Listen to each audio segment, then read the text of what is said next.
gente, chegou a hora do nosso bate-papo. Passei de 50.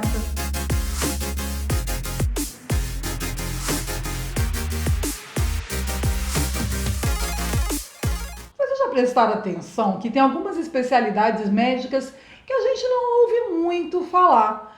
Mas depois que a gente passa dos 45, dos 50, elas começam a conversar com a gente. Uma dessas especialidades médicas é a coloproctologia. É muito importante a gente verificar como anda o nosso intestino, o reto, ali a região do ânus. E é bom a gente prestar atenção, inclusive, no nosso histórico familiar. O nosso bate-papo de hoje é com o Dr. Bruno Martins. Ele é coloproctologista e ele vai explicar exatamente pra gente o que é essa especialidade médica. Doutor Bruno, obrigada por aceitar o nosso convite do canal. Eu que agradeço o convite, Madeleine. Vamos lá. Doutor Bruno, eu estou aqui falando para os nossos seguidores que a gente vai ouvindo algumas especialidades médicas que não são tão corriqueiras que deveriam ser. E o senhor é um médico especialista de uma dessas áreas, coloproctologia. Falei certo? Coloproctologia, justamente. É a especialidade que está relacionada ao cuidado das pessoas que têm algum problema relacionado ao intestino, o reto e o ânus, né?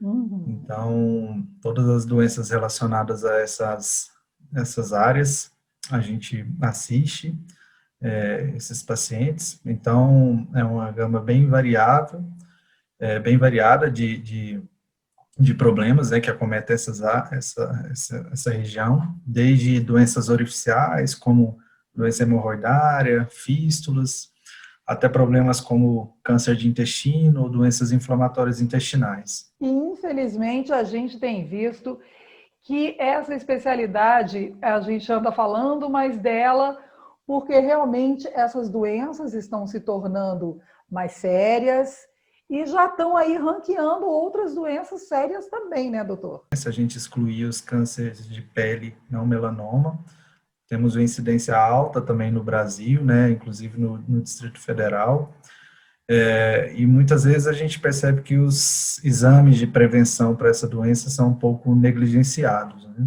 Qual seria o procedimento ideal que a gente deveria adotar, passar a adotar, para que a gente evite que a gente só procure uma especialidade como a sua em momentos mais graves? Um exame muito importante de prevenção, que é a colonoscopia, né, que é um exame endoscópico do intestino grosso e do reto.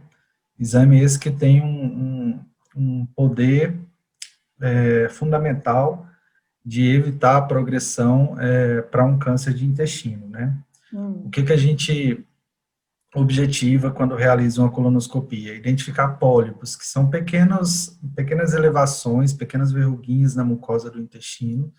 A gente sabe que essas lesões, elas são lesões benignas, mas que elas têm um potencial de evoluir para um câncer, né? Então, se a gente pega aí a maioria dos cânceres de intestino, eles advêm de pólipos. Então, a gente consegue, de uma maneira muito precoce, se identificando esses pólipos, retirá-los durante o exame, e assim a gente está quebrando uma sequência que levaria a pessoa a ter um câncer de intestino. Então, é um exame com um poder de prevenção muito alto, né? Hoje a recomendação é de se realizar esse exame a partir dos 45 anos, tanto para homens quanto para mulheres, mesmo se a pessoa não estiver sentindo nenhum sintoma, né? Então, realmente... Tem um período, depois dos 45, uma vez por ano, como que deve ser a periodicidade? Na verdade, depende dos achados e depende também da história familiar da pessoa, né?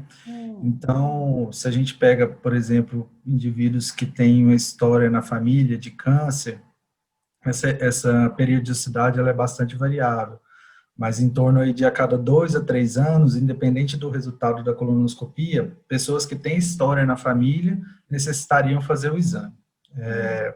Já nos indivíduos que não têm uma história familiar de câncer e que fazem o exame por uma prevenção, por uma rotina e não tem nenhum achado, esse exame ele pode ser realizado num período de até 10 anos, né? Então, é um período muito confortável que a gente tem aí, não é como os outros exames de rotina que em geral são feitos anualmente. A colonoscopia, ela tem aí essa característica de ser um exame que, se realizado e o resultado é normal, a gente poderia esperar um período aí um pouquinho mais prolongado para repeti-lo, justamente porque essa evolução para sair de uma mucosa intestinal normal, evoluir para um pólipo e evoluir para um câncer é um período que geralmente é muito longo.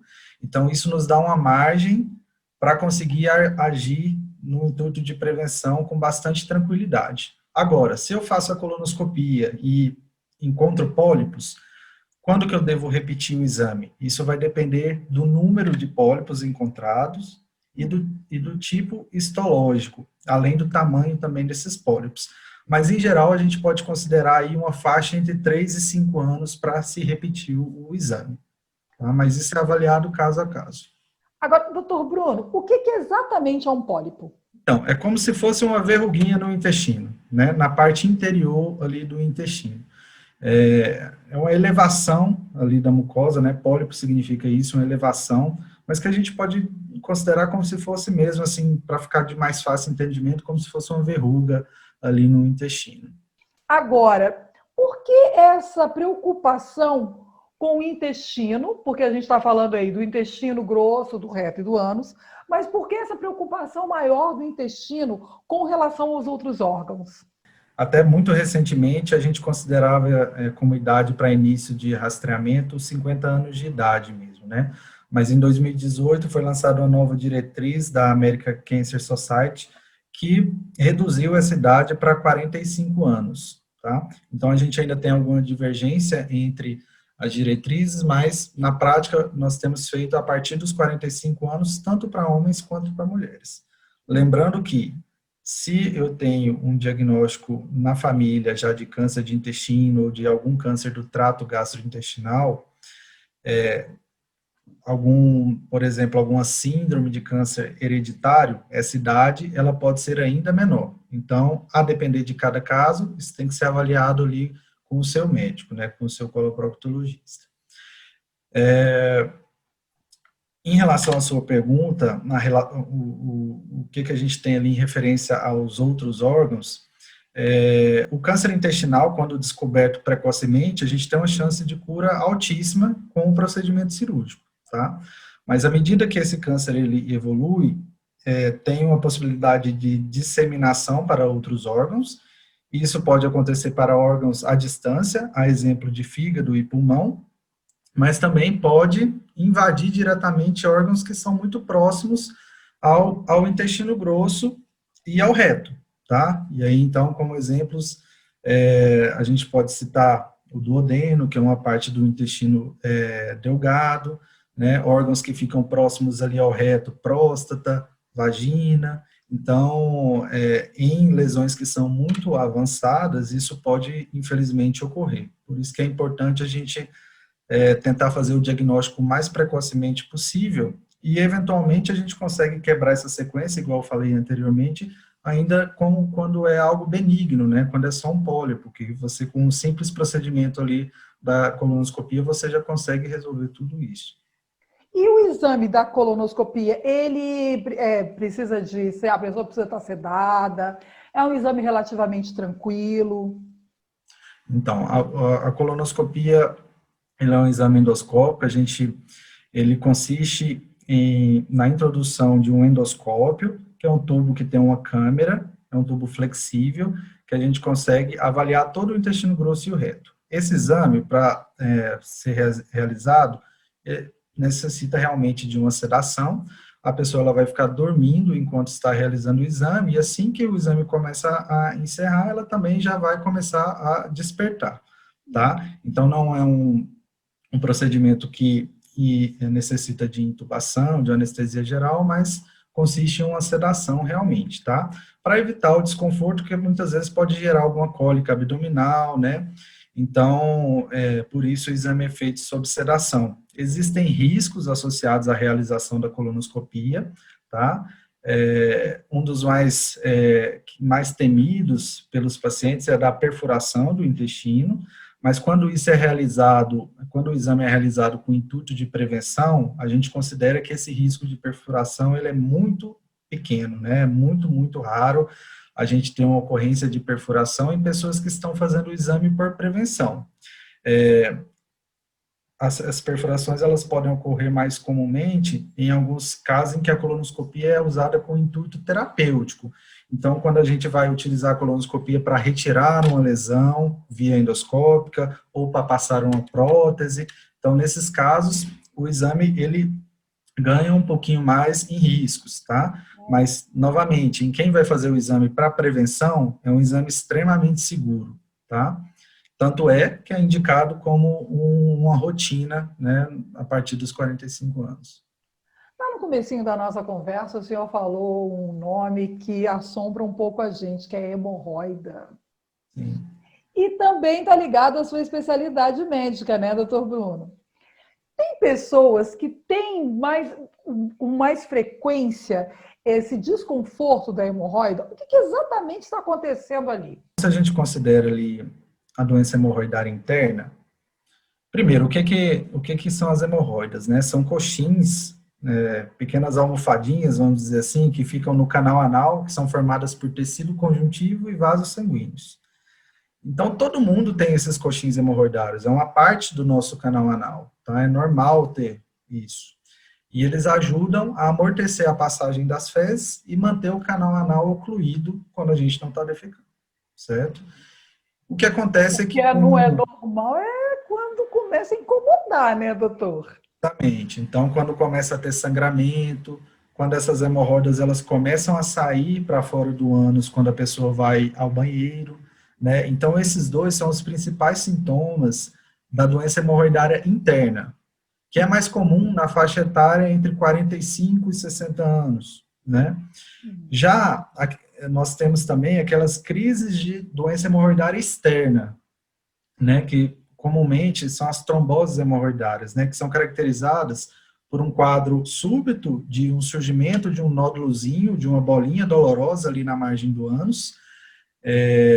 Essa dor, ela vai ali durar por volta de 3 a 5 dias, uma dor bem chata mesmo na região anal, que incomoda bastante ao sentar, né, que fica incomodando a pessoa o tempo todo.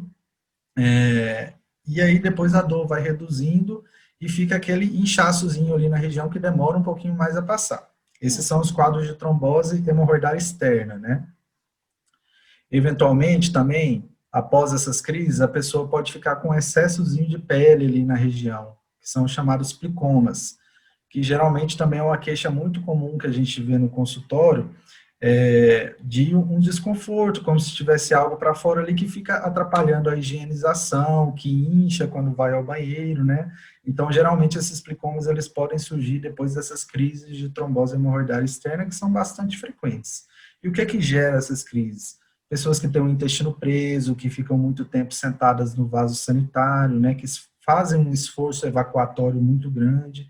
Então, acaba ali havendo uma ruptura desses vasos que nós temos na margem do ânus e gerando esses quadros de trombose hemorroidária que são bastante,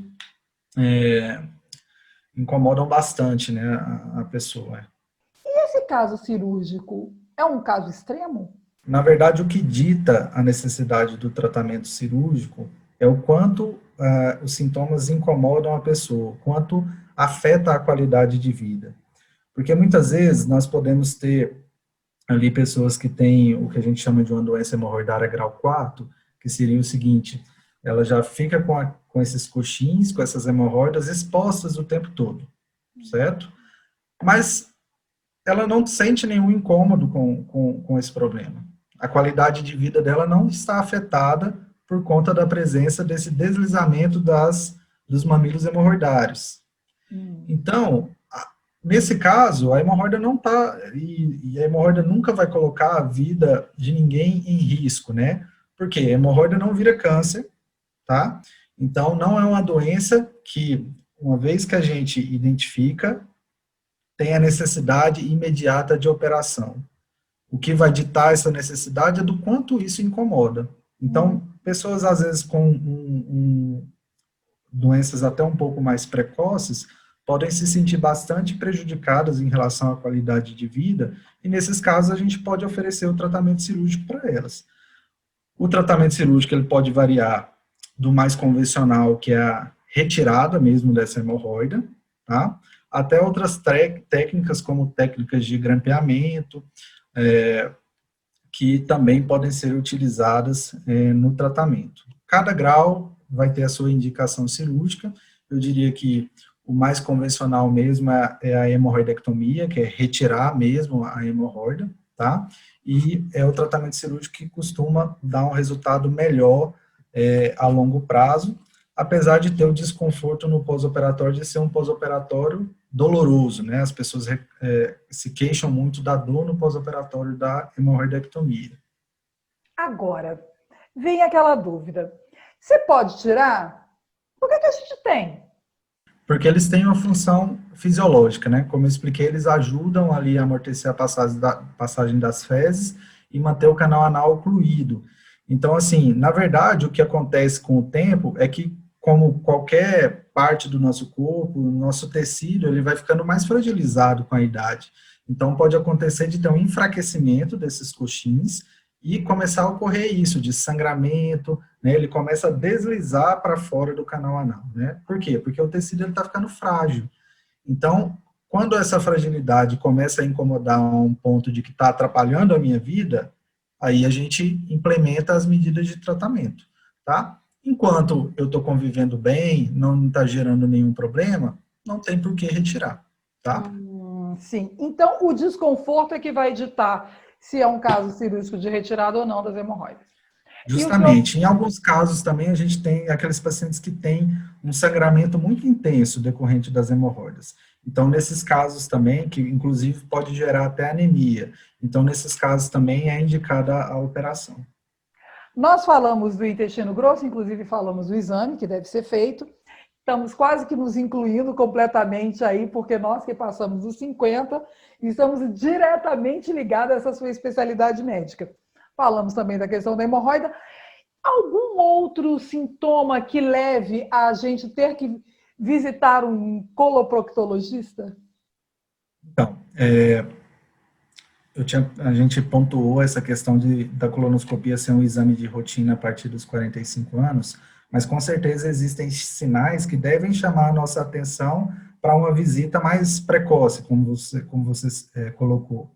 Então, dor abdominal, perda de peso não intencional, sangramento nas fezes nunca é comum, tá? Então, uma mudança no nosso ritmo intestinal, ou seja, eu tenho um ritmo intestinal que eu vou diariamente ao banheiro e, subitamente, eu começo a ficar 3 dias, 4 dias sem ir ao banheiro. Então, isso deve chamar a nossa atenção para procurar o proctologista mais precocemente. Essa questão da prisão de ventre que a gente fala, que é Sim. a pessoa não tem essa regularidade todos os dias, evacuar, pode causar alguma doença? Então, o intestino preso, né, o esforço evacuatório, ele propicia realmente algumas doenças, principalmente orificiais, né? Então, a gente sabiamente sabe que quem tem o intestino preso, a prisão de ventre, acaba tendo mais sintomas decorrentes das hemorroidas, pode apresentar também fissuras, né, que são pequenos machucados ali na região anal. Então, certamente, ficar muito tempo sentado no vaso sanitário, uma mania que a gente tem nos tempos modernos, né, de levar o celular para o banheiro e às vezes esquece e fica ali sentado, né, isso realmente é um hábito ruim, né, porque a gente aumenta muito a pressão ali na região. E a gente também tem que lembrar que nós não fomos planejados para evacuar sentado no vaso sanitário, nós fomos planejados para evacuar de cócoras, né, então a angulação do reto e do canal anal, ela é mais propícia para a evacuação quando a gente coloca um banquinho ali para elevar as pernas próximo ao vaso sanitário, tá? Então, essa é uma dica bacana também, importante, para quem às vezes tem o intestino preso, né? Colocar um banquinho ali próximo para elevar um pouquinho as pernas, ajuda a melhorar a nossa angulação para uma melhor evacuação. Olha, perfeita essa dica. Doutor Bruno, cada pessoa tem um tamanho de intestino? Isso é verdade? Pode ter uma variação que é anatômica, isso é comum, tá? Em geral, a gente, se pegarmos aí o intestino grosso, né, a gente pode colocar aí em torno, variando de 80 centímetros até 1,30 m, né? Então, essa é uma faixa de mais comum, assim, que nós temos de dimensões do intestino grosso. A cirurgia da bariátrica, ela interfere em algum processo?